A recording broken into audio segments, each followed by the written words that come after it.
உன் பிரச்சனை தான் இப்போ என்ன? இந்த பேர் உன் பிரச்சனை தான் என்ன? வரமாட்டியா வீட்டுக்குள்ளார? வீட்டுக்குள்ளார வரமாட்டியா?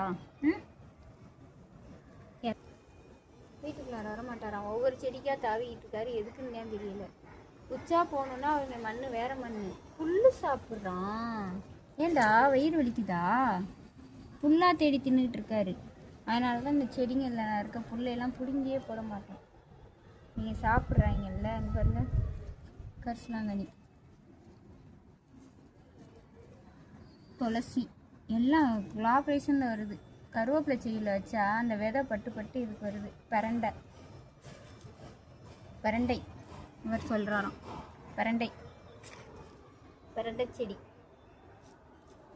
வீட்டு வந்தா மல்லிகைப்பூ, இது கற்பூரவல்லி, ஓமவல்லி சொல்லுவாங்கள்ல அது. இது ரணக்கல்லி, கிட்னிக்கெலாம் சாப்பிடுவாங்களே, கிட்னி ஃபெயிலியர்ஸ் அந்த இது. இங்கே ஃபுல்லாக மெடிசனாக வச்சுருப்பேன். இது கற்றாழை. இவன் செம்பருத்தி.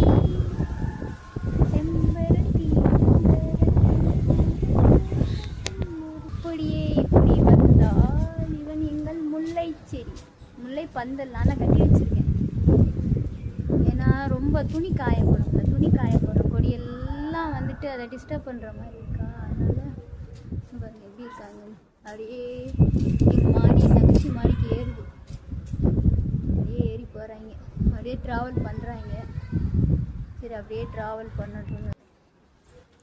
இங்கிட்ட பார்த்தீங்கன்னா மல்லிகைப்பூ செடி. இது எங்கள் வீட்டு மாமரம். சாப்பிட்டு போட்டதில் கொட்டை வந்துச்சு. என் பையன் அதை அப்படியே வளர வச்சான். அதனால் ஆசைக்காண்டி மாடியில் மாங்காய். இவங்க மாதுளை, இவங்க லெமன் எலுமிச்சம்பழம், இவங்க ஸ்வீட் லெமன். இந்த மேடம் பேர் ஸ்வீட் லெமன். எல்லாருக்கும் அவங்கவுங்க பேரையே தான் வச்சுருக்கேன். புதுசாக பேர்லாம் வைக்கலை. இவங்களெல்லாம் இப்போ தான் வெட்டினேன் நான். எல்லோரையும் கட் பண்ணி விட்டுருக்கேன்.